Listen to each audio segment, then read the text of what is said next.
Everyone, this is Alexis and Jerry Stapp. with the Stapp Real Estate Group here. We're a father-daughter team here in Southern California.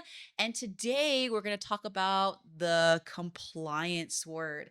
Now, if you are a buyer or seller or an agent, anyone that's looking at this video, compliance means we're doing our job as a real estate agent and following the rules. CARNAR, California Association of Realtors, National Association of Realtors, they put these rules in place to keep us in check. Department of Real Estate. Department of Real Estate, to keep us in check for you guys, for all our sellers and for all our buyers. And so today might be kind of a tough video to watch, but we highly recommend that every single real estate agent watches this video because there's a couple things that we've been noticing with agents. They're not in compliance. I need to say that. Okay, there's things you should be in compliance with that maybe some agents are not in compliance with. So we wanted to make a video about it. So I'm gonna hand it over to my dad. He's gonna talk about a couple of things that maybe you're already doing, or you just need to double check to make sure you are doing to stay in compliance to keep you out of trouble. So let's kind of go. Let's kind of break it down into really two areas. We have the contractual compliance, and then we Yeah. have all what we call the marketing compliance, Mhm. right? And I'll give you an example. So a few years back, some agents that I know was marketing their farm area, a geographical area, and they were handing out flyers, right? And one of those flyers, they hired a company to make up the flyers, and to some of them got delivered, some of them that they delivered. Well, some of the flyers were missing just little stuff like equal housing. If your house is currently listed by an agent, don't disregard. So little stuff like that. And one of the houses ended up being owned by a real estate agent, and of course, real estate agents saw it, and you can imagine what happened. So that's just kind of really big. Just make sure that you always look at what you're handing out, what you're sending out, not just physical, but also online. And if you're not sure, just check, run it by your broker. Say, hey, is this in compliance? I would do that for every Mhm. single marketing material you have. Run it by another set of eyes because you might have missed something you didn't know. Yeah. So then let's kind of switch over to online. There's this thing called the first point of contact that I call it, to where if a client or a customer reached out to you, what are different ways that they can reach out to you? Like they can reach out to you through social media, Mhm. Instagram messaging, Facebook messaging, YouTube, your website, your email, your for sale sign, right? All of these things are like what they call first point of contact.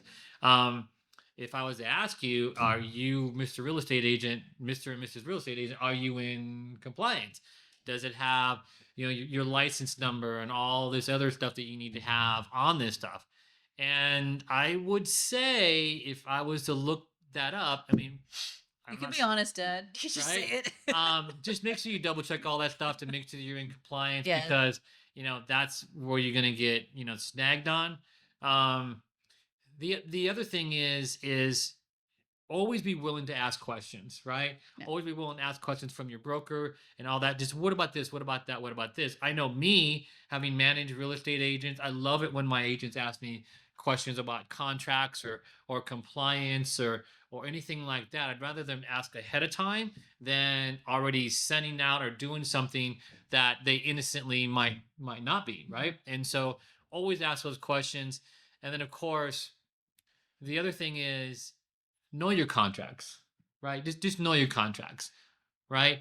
I mean, there's so many times that I'm helping agents out and they're asking me questions, and there's things that the other side, the other part of the escrow agents are saying things, and you just need to know your contracts. Right. If I was to go over the contract with you and certain little things that are in there, just read them thoroughly. And if you read them thoroughly and you have questions on those contracts, reach out to us. We'll help clarify any of that stuff. And there's a lot of resources out there, that it's just certain things on the contract that you want to, fine tune or put an addendum or make it extra hard, or based on the situation. Because certain situations, like when you're making offers or when you're listing a home, and there's these things that the seller needs to disclose, or these things that are going through the escrow that need to be put in addendums and contracts, right? Knowing your contract, knowing your offers, knowing your listing agreement, knowing the disclosures, knowing those things is going to help you with those items when they come up.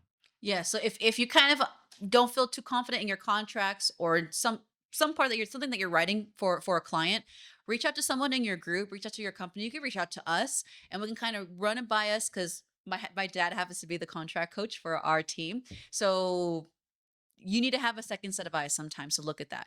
And to kind of go back on that, I want to touch on a very specific contract a lot of agents are out of compliance on, and that is the buyer broker agreement. I know we already touched on this in another on another video, but now after the laws that passed last year in August 2024, we as real estate agents, before we show a home, we have to have an agreement signed with that buyer. No matter what real estate agent you're going to be meeting with, you have to have an agreement signed saying, at least this home, I'm going to represent you for this home, and I will be getting the commission off of this home when we close.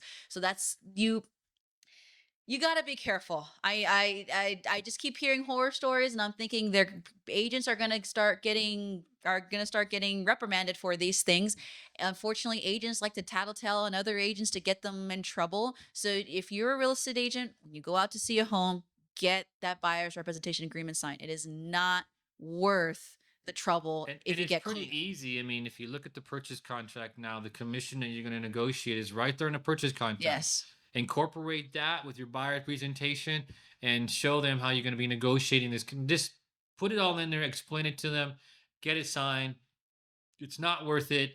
And all this stuff's going to catch up with us pretty sooner or later. So let's just be in compliance now and not worry about it.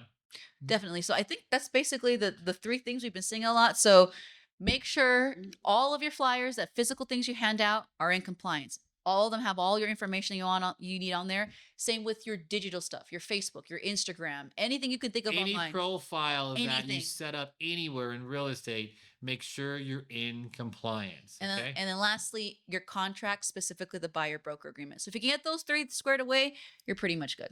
Also, on the bottom of your contract, please make sure it has your information on it. Has your right company information, Yes. your right phone number, Yes. all of that stuff is in there. Yes, definitely. And then Okay. I think that's pretty much it. Good. So, Yep.